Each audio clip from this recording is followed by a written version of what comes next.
بسم اللہ الرحمن الرحیم۔ جو لوگ اللہ تعالیٰ کی راہ میں اپنا مال خرچ کرتے ہیں، اللہ تعالیٰ نے ان کے لیے قرآن پاک میں ارشاد فرمایا ہے کہ جو لوگ اپنے مال اللہ تعالیٰ کی راہ میں خرچ کرتے ہیں پھر پیچھے احسان نہ رکھے نہ تکلیف دے، ان کا ثواب ان کے رب کے پاس ہے اور انہیں نہ کچھ اندیشہ ہو اور نہ کچھ غم۔ نبی کریم صلی اللہ علیہ وآلہ وسلم کی بعض بیویوں نے آپ صلی اللہ علیہ وآلہ وسلم سے پوچھا کہ سب سے پہلے ہم میں سے آخرت میں آپ صلی اللہ علیہ وآلہ وسلم سے جا کر کون ملے گی؟ تو آپ علیہ السلام نے فرمایا، جس کا ہاتھ سب سے زیادہ لمبا ہوگا۔ اب ہم نے لکڑی سے ناپنا شروع کر دیا تو سودا رضی اللہ تعالی عنہا سب سے لمبے ہاتھ والی نکلی۔ ہم نے بعد میں سمجھا کہ لمبے ہاتھ والی ہونے سے آپ صلی اللہ علیہ وآلہ وسلم کی مراد صدقہ زیادہ کرنے والی تھی، اور حضرت زینب رضی اللہ تعالی عنہا ہم میں سے پہلے نبی کریم صلی اللہ علیہ وآلہ وسلم سے جا کر ملی۔ صدقہ کرنا آپ صلی اللہ علیہ وآلہ وسلم کو بہت پسند تھا۔ صدقہ اللہ تعالیٰ کے غصے کو دور کرتا ہے اور بری موت سے بچاتا ہے۔ ابو سعد رضی اللہ تعالیٰ عنہ کہتے ہیں کہ رسول اللہ صلی اللہ علیہ وآلہ وسلم نے فرمایا، پوشیدہ صدقہ اللہ تعالیٰ کے غضب کو ٹھنڈا کرتا ہے، نیک عمل آدمی کو برائی کے گڑھے میں گرنے سے بچاتے ہیں۔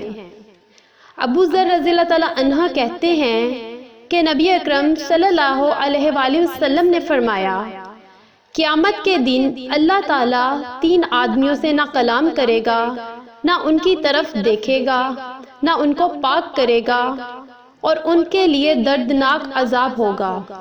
نمبر 1، دیکھ کر احسان جتانے والا۔ نمبر 2، تہبند لٹکانے والا۔ نمبر 3، جھوٹی قسم سے اپنا سودا بیچنے والا۔ ابو ہریرہ رضی اللہ تعالیٰ عنہ کہتے ہیں کہ نبی اکرم صلی اللہ علیہ وآلہ وسلم نے فرمایا، ایک آدمی نے کہا کہ میں آج رات صدقہ دوں گا۔ وہ اپنا صدقہ لے کر نکلا اور ایک زانیہ عورت کے ہاتھ میں دے دیا۔ صبح ہوئی تو لوگ بولنے لگے کہ رات ایک زانیہ کو صدقہ دیا گیا ہے۔ اس نے کہا، اللہ تعریف تیرے ہی لیے ہے، میرا صدقہ زانیہ کو مل گیا۔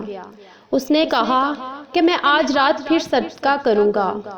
وہ صدقہ لے کر نکلا اور ایک مالدار کو دے دیا۔ لوگوں نے باتیں کی کہ آج کوئی مالدار کو صدقہ دے گیا۔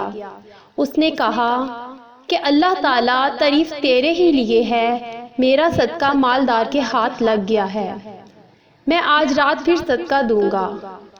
وہ صدقہ لے کر نکلا اور ایک چور کے ہاتھ میں دے دیا۔ صبح لوگوں نے کہنا شروع کر دیا، رات کسی نے چور کے ہاتھ میں صدقہ دے دیا ہے۔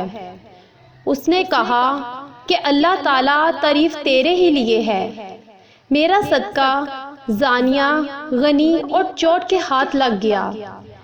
رات کو اسے خواب میں کہا گیا کہ تیرے سب صدقے قبول ہو گئے۔ زانیہ کو اس لیے کہ شاید وہ زنا سے بچ جائے، غنی کو اس لیے کہ شاید اسے شرم آئے اور عبرت ہو، اور چور کو اس لیے کہ شاید وہ چوری سے باز آ جائے۔ قیامت کے دن مومن اپنے صدقے کے سائے میں ہوگا۔ مرثد بن عبداللہ رضی اللہ تعالی عنہ نبی اکرم صلی اللہ علیہ وآلہ وسلم کے بعد صحابہ سے روایت کرتے ہیں کہ انہوں نے رسول اللہ صلی اللہ علیہ وآلہ وسلم سے سنا، آپ فرماتے تھے کہ قیامت کے روز صدقہ ایماندار کے لیے سایہ ہوگا۔ معمولی چیز کا صدقہ بھی آگ سے بچا سکتا ہے۔ عدی بن حاتم رضی اللہ تعالی عنہ کہتے ہیں کہ میں نے رسول اللہ صلی اللہ علیہ وآلہ وسلم کو فرماتے ہوئے سنا، جہنم کی آگ سے بچو، خواہ کھجور کا ایک ٹکڑا ہی دیکھ کر بچو، صدقہ گناہوں کو بجھا دیتا ہے۔ نبی کریم صلی اللہ علیہ وآلہ وسلم نے فرمایا، صدقہ گناہوں کو بجھا دیتا ہے جیسے پانی آگ کو بجھا دیتی ہے۔ افضل ترین صدقہ پانی پہ لانا ہے۔ سعد بن عبادہ رضی اللہ تعالیٰ عنہ سے روایت ہے، انہوں نے کہا کہ اے اللہ کے رسول صلی اللہ علیہ وآلہ وسلم، سعد کی ماں فوت ہو گئی تو اس کے لیے کون سا صدقہ افضل ہے؟ آپ صلی اللہ علیہ وآلہ وسلم نے فرمایا، پانی پلانا۔ انہوں نے ایک کنواں کھودا اور کہا کہ یہ سعد کی ماں کے ثواب کے لیے ہے۔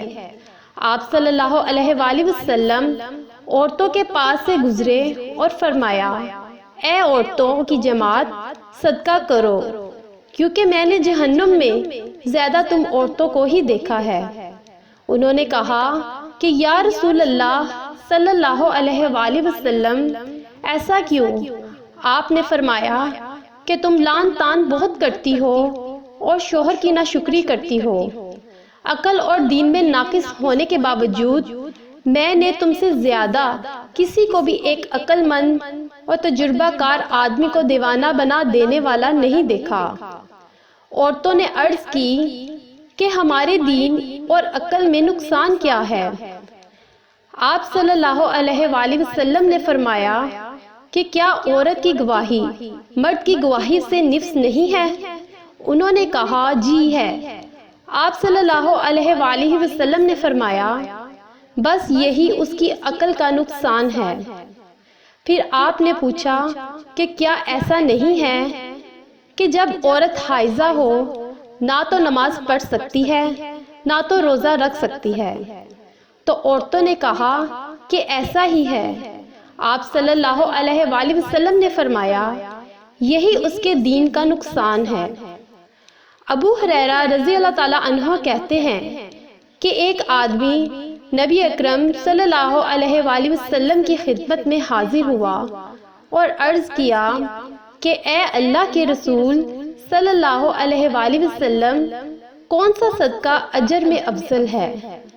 آپ صلی اللہ علیہ وآلہ وسلم نے فرمایا، وہ صدقہ جو تو تندرستی کی حالت میں کرے، تجھے غربت کا خوف بھی ہو اور دولت کی خواہش بھی، اور یاد رکھو صدقہ کرنے میں دیر نہ کرنا، کہیں جان ہلک میں آئے اور پھر تو کہے کہ فلاں کے لیے اتنا صدقہ اور فلاں کے لیے اتنا صدقہ، حالانکہ اس وقت تو تیرا مال غیروں کا ہو چکا ہوگا۔ حضرت ابو ذر رضی اللہ تعالیٰ عنہ سے مروی ہے کہ حضور پاک صلی اللہ علیہ وآلہ وسلم نے ایک واقعہ بیان فرمایا کہ بنی اسرائیل میں ایک بہت عبادت گزار انسان تھا۔ اس نے اپنے عبادت خانے میں 60 برس تک اللہ تعالیٰ کی عبادت کی۔ ایک روز زمین پر بارش ہوئی جس سے زمین سرسبز ہو گئی۔